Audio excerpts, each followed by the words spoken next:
From their humble beginnings on a cattle station in the Kimberley of Western Australia, Ringis Western's inspiration comes from their roots. Ringis pride their brand on being tough, adaptable, sometimes cheeky, but always offers you class and loyalty. These principles, along with a high standard of design and quality, set Ringis Western way ahead of the mob. Personally, 3/4 of my wardrobe is Ringis and the majority are their jackets. With winter coming soon, head to ringiswestern.com to check out the range and get yours today.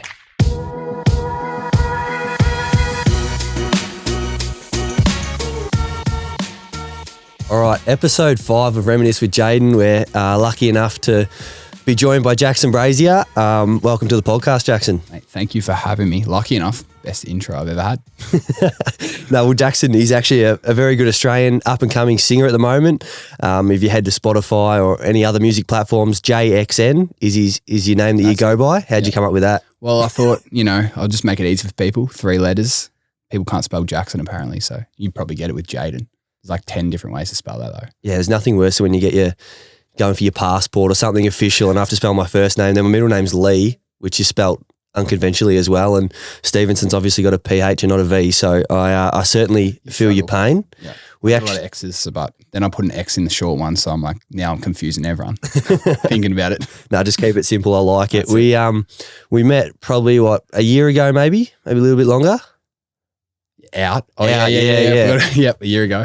So you were out with a couple of my mates that I know and I ended up linking up with you and I saw you wearing your necklace with the JXN on it. Yeah, yeah, that's a sad story anyway, that one. We'll save that for later.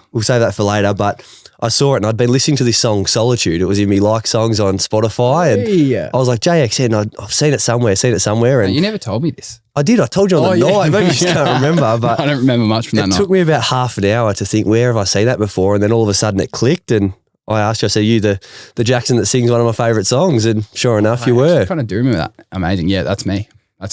Only good song I've ever done.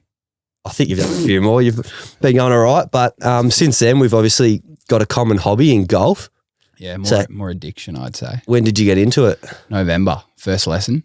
I honestly think golf should come with a warning. Like if someone gets you lessons, you should go into the lesson and they should say, mate, I'm just warning you, you're going to get addicted. Your bank account's going to zero. You'll only think about golf. Your relationships will go to shit. Everything's gone.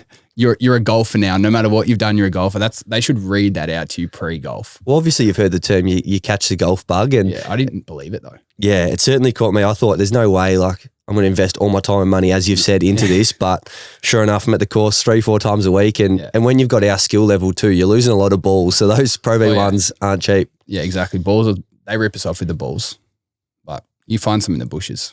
I'll hit one in the bushes, you'll go in there, find it, it's a never ending cycle. It is good. It actually is. You hit your drive, you slice it off into the trees and you go in there looking for yours, you find 3 others and not yours. I'm a fiend for finding golf balls too. It's like, I think it's an addiction. I walk to the side and I'm always peering. I don't know, maybe it's something. See, I'm the opposite. It's like whenever I start a new round, I can't tee off with a used golf ball.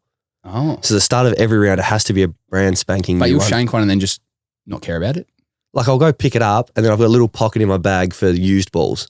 So that's where I put them. But to start the round, I'm always playing out a freshie. And if I lose my ball, I have to put a new one down, always a freshie. If you want to go real deep, I take the used balls home, get a toothbrush and soap.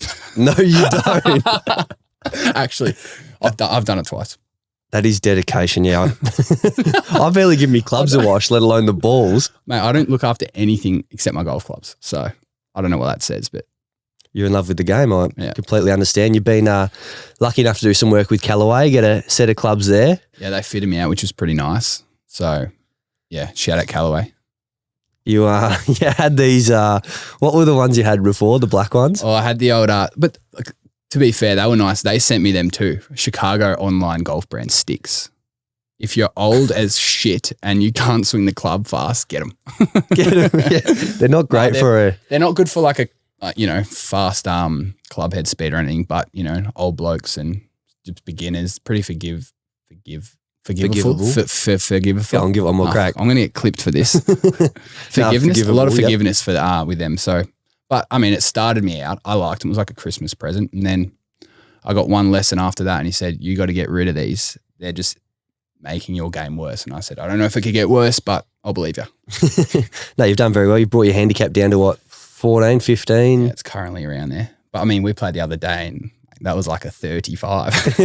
we were both pretty similar, but that's golf. I suppose you have your good and your bad days. You've been heading up to Black Bull, Yarrawonga. You got lessons up there, or? Yeah. I've got like shout out to Jimmy at Blackpool. He's actually my coach for 12 months. So I've somehow struck a deal with Blackpool. Got like a membership there for 12 months. So I go up there once a month.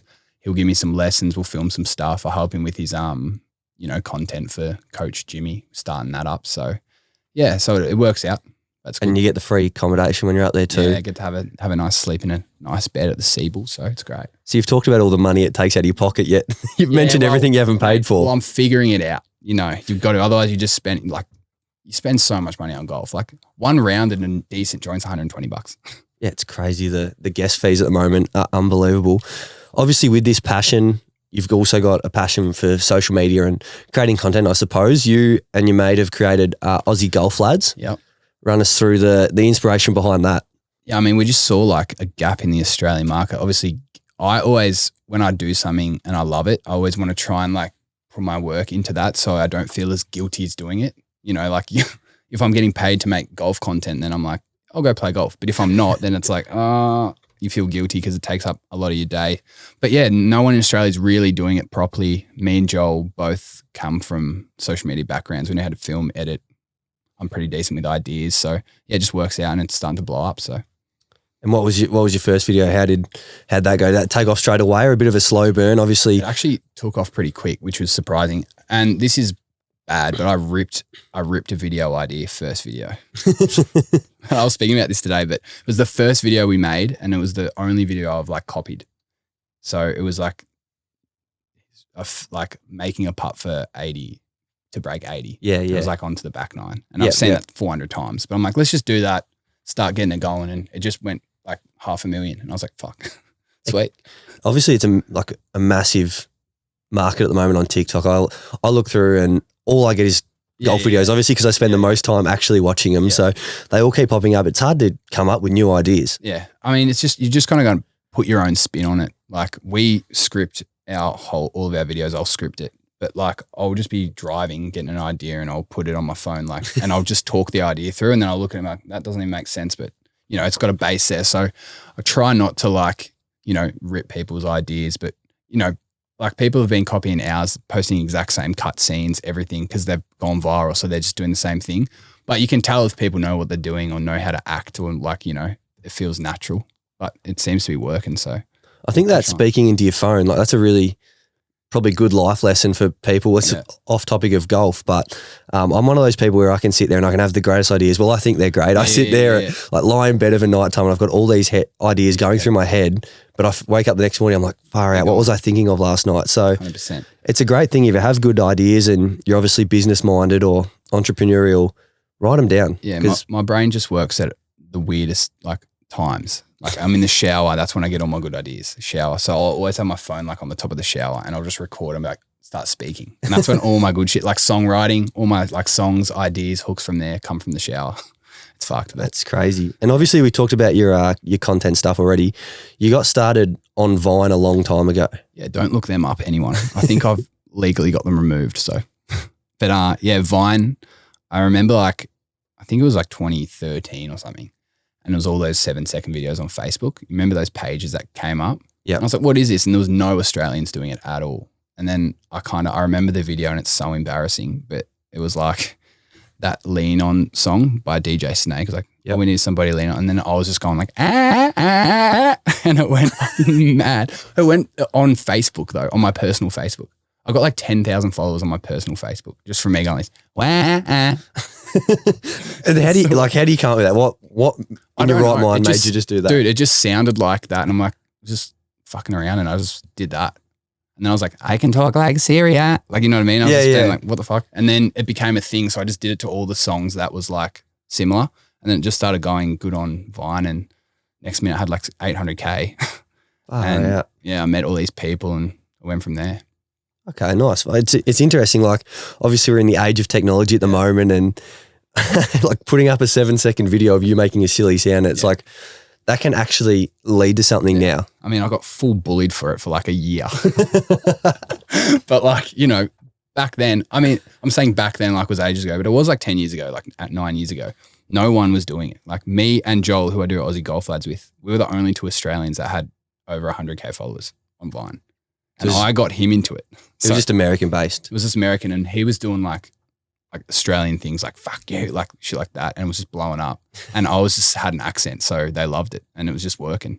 But now it's like a completely different story. It's like a scientific process All now. the algorithms, and you were talking about that the other day when we were playing golf. Oh my God, it's a nightmare, but it's different. You got to keep up or you get old. Suppose it's like any business. Time moves forward, ideas are different, ways to work are different, and you've got to adapt to them to keep the business going. Yeah.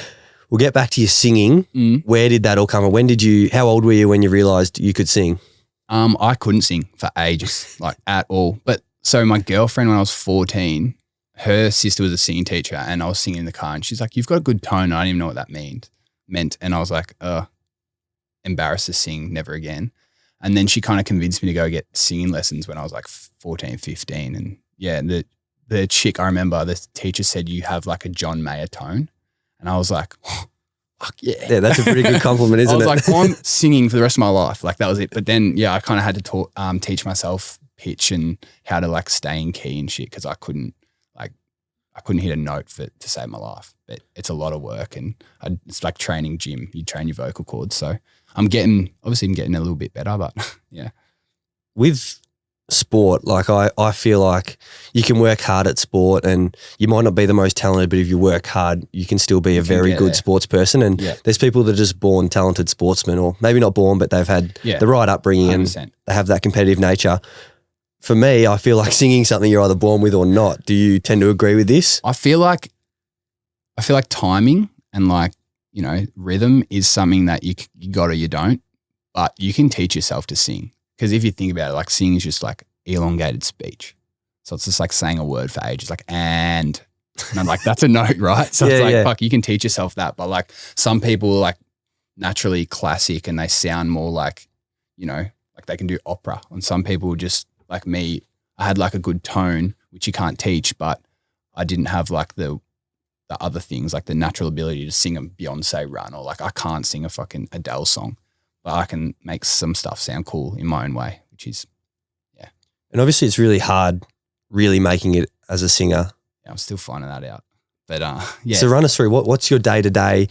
How are you trying to further your career? I mean, yeah, back to the social thing, like that's a big part of it in these days. But when I first started, I got signed, I was like a YouTuber, right? So that was what I was doing for a living. I was making money filming vlogs, going around the world, fucking hanging out with mates, like jumping off boats. Like that's what I was doing. And then my passion was for music. I always known it, and I knew I was a good writer. So I wanted to like, you know, I wanted to be professional at something, because when you're doing social media, it's kind of just like, do I have a purpose really kind of thing.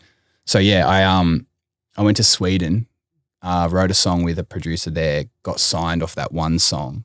And then like I kind of stopped all my social stuff. I like didn't make videos anymore. I like didn't keep it up at all. So all my like, you know, the likes and stuff started going down and down, because I was just focused on like music. Because I thought that's what was supposed to happen. Because back then, like there was like Jake Paul and like Logan Paul like dropping diss tracks and shit. And I was like, I don't want to be in that category. I want to like, you know, stand out. I want to be taken serious. Yep. And then, yeah, but now it's like everyone's asking you, make TikToks, make your songs go viral, go out in public and like show people. And I'm like, I'm not about it. Like, you know what I mean? So it's a battle for me now trying to balance that, because I love making social content, but I don't really love doing the cheese stuff to get my music out there. Yeah. That people are kind of requesting, but I think it's a phase. Something new will come up. And but as long as I think if you make good music, it's like you can perform live, you're an entertainer, it will happen. It's just, yeah, keep grinding. Just a matter of time, I suppose. That's it. You had the opportunity to open for All Day. Yeah. Did an Australian tour with him. How was that? I was sick. That was my first ever shows. It was like 4,000 people a venue. I think the first show I ever played was Perth. There was like 2,500 people there. It was All Day, Morat, East and myself. And his fans are so crazy. They line up at like 4 p.m. out the front of these venues. Just to get front stage of the mosh pit. Yeah. So I'm like, usually if you're opening for someone, it's like half the crowd's there or whatever. But like All Day's fans, and shout out to Tom, like they'll line up from 4 p.m. like crammed at the front. And I'm like, this is the best thing ever. Like I'm performing to people. Like you always worry, like, are you going to be performing to anyone? I'd rather perform to 1 million people than one. It's just like, you know what I mean? 100%. Yeah. Obviously, I've changed footy clubs. So I've gone from Collingwood, where I was playing in front of at least 50,000 every week. Yeah. And then North Melbourne, it's down to like 25,000 sort of thing. Yeah. And you can certainly, it makes a difference. 100% you can feel the difference in the atmosphere. And when you do something good, that almighty roar from the crowd, it's a feeling like no other. And obviously I played in the hub year as well. Mm-hmm. So we're playing in front of no crowd. Yeah. And it just, footy was a whole lot different. A training session. 100% felt like a training session. So I can 100% see exactly where you're coming from. Yeah. Yeah. I was still playing Seabull or NBL 1 back then. I came back for that COVID season. So I hadn't played in 5 years, and then I came back to the team, and it was like half the season was crowd and then no crowd. Obviously it's a much bigger scale to like, you know, AFL and then NBL even, but like, it's crazy. The whole COVID was wild. It was unbelievable. Back to your singing. Obviously the talent shows, they go off. X Factor, Australian Idol's back out. Yeah. Australia's Got Talent, and obviously there's these same shows abroad. Why haven't you maybe taken your talents to one of those to get some exposure? I don't want to be too controversial, but I don't think it's a benefit as like an artist. I mean, it probably benefits really young kids who are like have an insane voice, don't know what to do with it, have like a crazy talent, but also they kind of just, the industry kind of swallows them up and just they win, put them aside for a bit. Like it's happened so many times. Like if I could go back and I could go on like Australian Idol 1 with Guy Sebastian and Shannon Knoll, fuck yeah, I'll do it. But like now, probably not. They actually asked me to go on The Voice, what was it, like the All-Stars one? Yep. And I kind of said no. And my singing teacher won. But he's a legend, Guy Sebastian's brother. Oh yeah, Chris Sebastian. His voice is the craziest thing. And I'm thinking I can't compete with that anyway. Like there's no chance. I'm not that type of singer. Like I can't sing 400 different songs. And, you know, I'm not going to belt out a ballad, Lewis Capaldi, and then just like, make people cry. It's not, you know what I mean? You're actually talking about crying. Your last song was called Cry, Cry, Cry. Yep. We do a lot of that now. How'd it go? Did it go as well as you'd like? Or I don't think it ever does. But like, I don't want to be like a negative. I don't want this to be a whole negative thing. I love music and I love like everything, but like I have expectations that are just like, and I can't help it. Just because I feel like I know where I can get to. But and it's always something to strive for. So you always want something to go better and better and better. So it's just about building momentum. But like I also say, if one person hears it and it makes them happy for that day, then job done. It's a good way of looking at it. It's pretty. So when you listened to Solitude that one day and you were like, "This is a good song," I was like, deep down, I was like, "Yes." How good's that? Someone is enjoying me listening to me sing. Yeah, but the crazy thing, back on that tour with All Day, like I hadn't played anywhere and I didn't know how far. I think Solitude was like the 35th most played song in Australia at one point on radio. Yep. So I didn't know like what that meant or anything because obviously I hadn't toured or anything. Went to Perth, played Solitude last, and there's videos of it. I didn't even have to sing it. It was fucking crazy. Like they're just singing the chorus back to me and I'm like trying not to cry.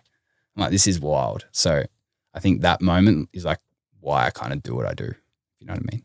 100%. No, I couldn't agree more. Have you got any upcoming gigs? You did one at the Gasso last week. The Gasso was the first one back for a while. But yeah, we got one 15th of July at Leadbeater. It's a bit bigger. I think 300 people. There's 4 of us playing. Okay. First time I'll have a drummer. So it's going to be a bit of a vibe, I reckon. Some new songs, some covers. Got any cover suggestions for me? What do you reckon? I'm thinking Creeping Up Slowly by Taxi Ride. Taxi Ride, yeah. I wouldn't mind that. Could go off. Good band. Yeah. Can you do any Coldplay? Is that in your repertoire? We could do Coldplay. Could get something going. I might have to buy a ticket. I could do Fix You and make everyone cry. If you sing Fix You, I'll come for sure. I'll be there if you sing Fix You. Just switch up the whole vibe. All right, guys, we're doing Fix You.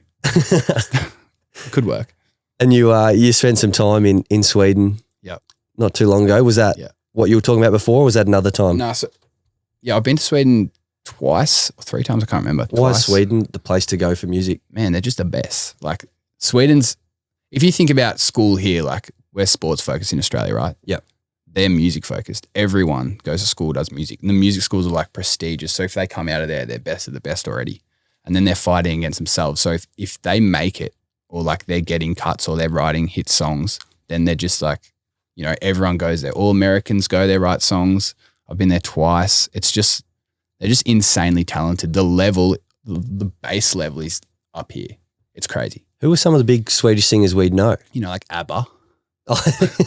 Yeah, ABBA, fair enough. Zara Larsson. It's more like Okay. it's more like the songwriters, not even the singers. So like Max Martin's pretty much written every song you've ever heard. Like this one dude, seriously. Like he's written Hit Me Baby One More Time, all the Backstreet Boys stuff, Katy Perry, like every number one he's done basically. And he's a Swedish fella, He's obviously. just a Swedish dude. He just sits and he sings. I actually recorded a song in the studio that Britney Spears recorded, Hit Me Baby One More Time. And her chewing gum's still on the wall and it's like a thing. And I'm like, Well, if your career ends tomorrow, that's your 5 minutes of fame. yeah, exactly. Right there. There's actually a new movie on Netflix. Have you seen that? A Beautiful Life? I haven't. It's about a Christopher who's I think he's Swedish. He's Probably.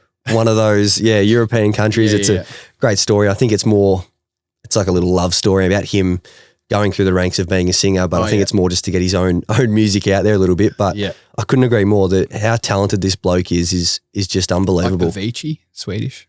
Is he Swedish, is he? Well, like you'd be surprised if you Googled like Swedish songwriters and all the songs they've done. It's wild. Did you watch the Avicii doco? Mm-hmm. That was unbelievable. Unreal. It's pretty wild, isn't it? Like it went so wrong. You're obviously in the industry and he obviously didn't drink or he was always sober, but then that hit a point where that changed. Yeah. I mean, you got to keep it up. He's doing like he's one of the biggest DJs in the world at that point. So he's like doing night after night. It's not 7 p.m., 8 p.m. you're going to bed. It's like 12 till 3 a.m. or like 1 to 2 a.m. every single night. And then you're flying to a new city. It'd be like, I don't know how you'd stay awake. I can't even stay awake when my dog gets up at night. Today I haven't slept in 2 days because my dog's on trying to pee outside, you know? That is unbelievable. Yeah, the life of a musician, like we watch all these movies and even like Bohemian Rhapsody, Kyle and I were talking about the other day, it's like you see these stories of singers and you're like, how do their bodies continue to function? How do they do this back to back to back? Especially all the old like rock dude. That's wild. Have you seen the one about Motley Crue? Yeah. The Dirt? That's a sick movie. Like MGK in it. Yeah. These blokes, what they're getting up to, it just shocks me that they can back it up. And then the more surprising part is that they can go on tour, do all this stuff, get home, see what normal life's like again, and want to go back on tour. Yeah. Well, it's a life. You just get used to it, don't you? And you kind of get the adrenaline being on stage is something that you just don't feel. It's like jumping out of a plane. You ever jumped out of a plane? No, I haven't. Have you? Yeah, 3 times. It's fucking amazing.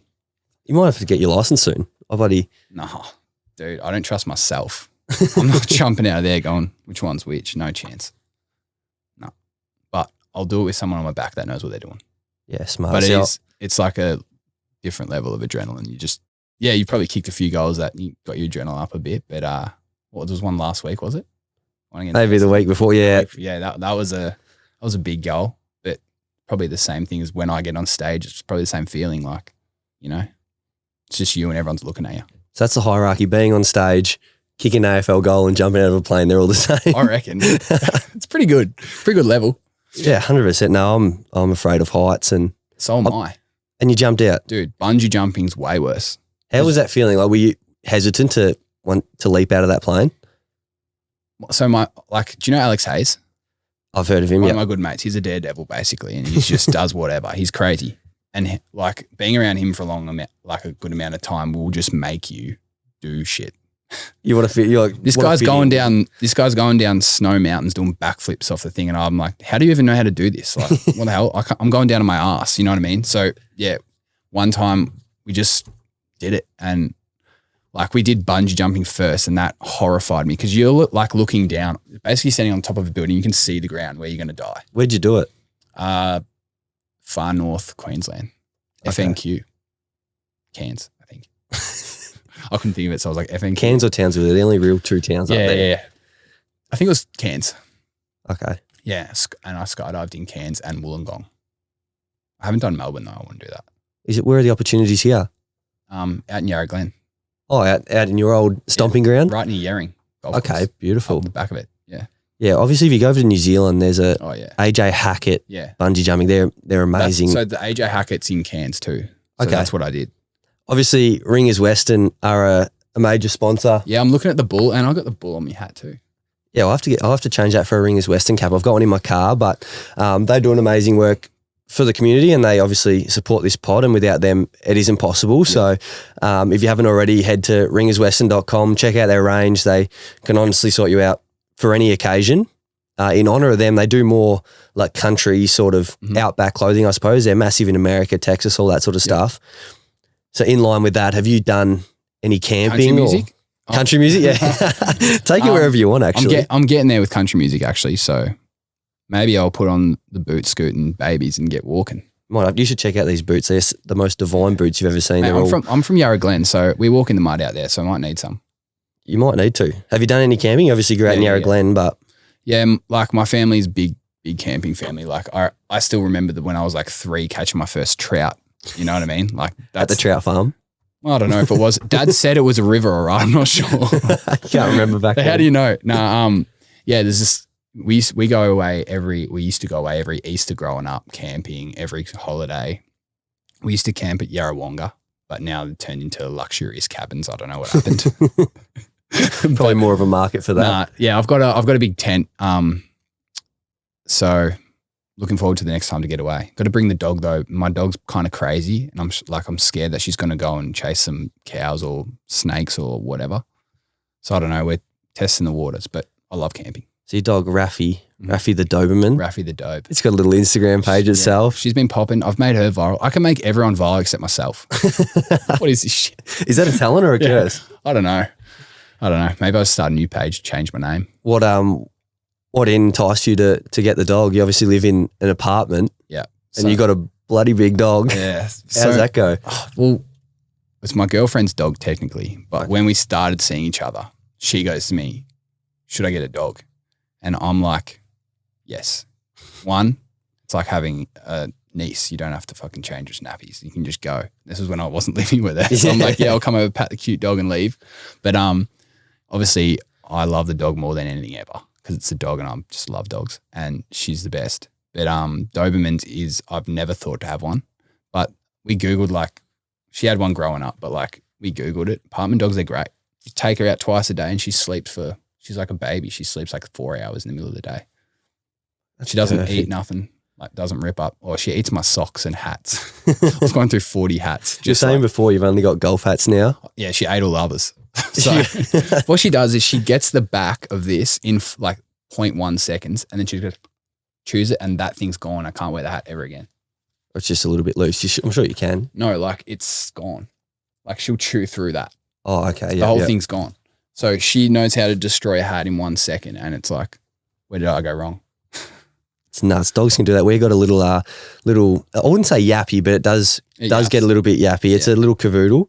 It's great. It sleeps in the bed, all this sort of stuff, but it's still not 100% toilet trained at 2 years. It's pretty good. It'll go to the door, but I suppose just like a human. Fuck it, piss on the door. Yeah, if it can't wait, it'll just go right at the door. So it's our fault for not opening the door. It's our fault for sleeping. How dare we? But they're certainly, they can be trouble, and especially in an apartment. I don't know how you do it, but we've got a good system going. She pees on the balcony. Okay, and then we just I literally, this is good as for a podcast. I pick up the shit with my hands and put it in the toilet. You don't get toilet paper. I use toilet paper, but well, don't exaggerate then. Well, that's the whole point, isn't it? Exaggerating. Now, obviously, back to Ringis Western. As I was saying before, a little camping, bit more. And I will pick up the dog shit in the campsite, so don't worry. Yeah, so back to the camping. You've actually had a bit of a run in recently with some wild animals. My TikTok, it's been going a little bit mad. Is it on TikTok? Yeah, there's people on the news. There's people complaining about TikTok. Do you know what the funny thing is about that? I've been advised not to speak on controversy, but we're here. It's not really. You didn't really hold it. You're anything. I didn't really do anything wrong. But here's the thing: I hadn't gone out in so long because I'd just been playing golf, and I don't know, if you got a 6 a.m. tea time, I'm going out. So I've just been just not going out. First, my mates are we've got a reopening of a bar. I'm yeah, I'll come show some support. Nice dinner. It was 6:30 p.m. the media obviously made everything sound a lot worse than it was. Yeah, but as always. Yeah, but to be fair, I was questioning it a bit in the moment. I was kind of like, where is the person looking after these animals? Do you want me to explain or do you want to explain? You can. There's a nightclub. It's a grand opening. Well, it's like a restaurant bar. A restaurant bar. And it was like 6:30 p.m. and they're reopening. And then obviously doing something a little bit different is what makes you stand out from the crowd. Yeah. And they decided to bring crocodiles and snakes. Snakes, yeah. To the event, which like it's bizarre. Which it is bizarre. There is other things to do. Yeah, that's exactly right. I was front page of everything and I didn't even do it. I like walk. The thing was I was sitting there eating my sushi like a good boy. And then, you know what everyone's like, they're 4,000 stories in about 1 minute of this. Like, so it worked. Yeah, like Chinese whispers. They were getting their, they were getting their publicity. And then I'm like, is that a crocodile? And then I was half full of limoncello. And I'm like, you're joking. So I went to go look at it and then bang, Herald Sun. It's unbelievable. Yeah, honestly, probably not an environment for them if I'm saying anything, but it was strange. 100%. I can 100% agree. Like you've got to be so careful where you get caught and where the photos and where the cameras are. It's back in the day, you could go out, you do whatever you want. Yeah. It was all just word of mouth. You can deny that. But these days, you get caught in the wrong place at the wrong time. Someone takes a photo and you're done. Yeah, you're marred with that controversy, marred with that. I know. That wrongdoing, I suppose. But yeah, they say any publicity is good publicity, but sometimes. I don't know. That's not ideal, but it's kept some animal activists busy on animals. But there is some wild people out there. 100%. It's kept the animal activists. People like to. I reckon people just like to argue about something. I think that's how society is at the moment. We find something and we just jump on it. Yeah, well, I won't say we, but a lot of people out there. Yeah, not me. Whoa! Don't point the gun at me, mate. We're pretty easy going, but yeah, we're just chilling. Yeah, there's a little bit of. A few people talk up and it becomes a big issue. That's all right. Obviously, we've spoken a bit about your content making, your music, balancing the lot. What are your aspirations? Like if you could set a long-term goal and you could look and say, all right, Jackson's here right now. Yeah. Where are you? I've had a goal for a while. I started music pretty late, to be honest. I think I got signed when I was 22, 23. Yeah. And I kind of, I just see myself entertaining as many people as I possibly can. I want to do stadiums. I want to tour the world. I want to, get my music out there. But then you have to think realistically, how are you going to put food on the table in the meantime? So I don't know. I just kind of have an attitude of just doing what I love to do, try and make money that way. And then life will just be happier because I don't know. I just don't see myself doing something that I'm not going to like every day. Oh, 100%. You've got to enjoy what you're doing and then you're more likely to succeed at it. And that's the big risk that, and it's a roller coaster. Like half the time you're like, what's going on? Half the time you're like, this is working and then it's not. But, I'd still rather be doing nothing else. So that's it. And I've asked you before, I'll be like, how do you actually make a buck? Does Spotify pay well? Do YouTube pay well? And you always say, OnlyFans, you always say you've got multiple different streams where money just comes in and out. And yeah, I mean, I've been quite lucky over the years with social media. I was making a decent buck there, just being one of the original big creators in Australia. Yep. So brands were it was good money. So I never really had to worry. And then, I always say this, I work for free every single day with music. I write songs, you don't get paid. Put some music out, you don't get paid. I'm signed to a label, so they're taking the money. So basically, you know what I mean? People are just taking all my money. But it's they're I wouldn't be able to pay for the music that I'm putting out if it wasn't for the label and stuff. So, and their support and, you see their studio. People pulling strings, just it's a big team effort music is. And, if everyone's on the same page and everyone believes it's going to work, then it's just a matter of time. So just trying to keep everyone's belief up in me, you know what I mean? Because you've got to believe in yourself and then other people will follow. But I've got a pretty good team around me. So, and with your content, you said if you don't put it out, then the fans start dropping off. Is that the same with music? Are you always trying to release that new next song or that next album? Yeah, that's the thing too. If you're an independent artist, it's fine because you can if you're lucky enough to be able to produce it yourself, master it, or like your friend can do it, and you can put out as many as you want. And it's like, Russ, the rapper. Yep. He did like a song a week. He can, and literally, I think he released like thousands of, it was like 20 albums or something before something blew up. Yep. And like that was his way to go about it, and it worked. And he can produce, and he's so talented and all that. But like for me, I can sing, write songs, play guitar a bit. I don't know all the technical go to school for music type shit. So it's like I got to find people to help me like achieve those things. So yeah, it's just like hopefully it all just lands together at some point. It's all just about timing and being in the right place, I suppose. Yeah, but I mean, I want to put out as much music as I can because I've got so many songs. I've got like 250, 300 songs in my bloody phone that no one's heard. Yep. You know what I mean? So yeah. And you're pretty vocal about pumping up other upcoming Australian singers and sort of getting their names out.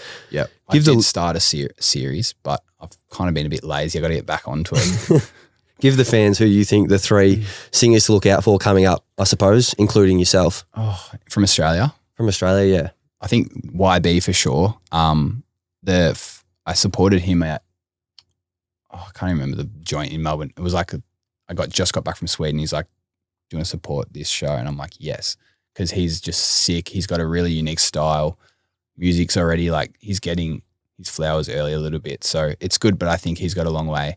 And up and coming, this guy's so under the radar, but he's not. Lyth.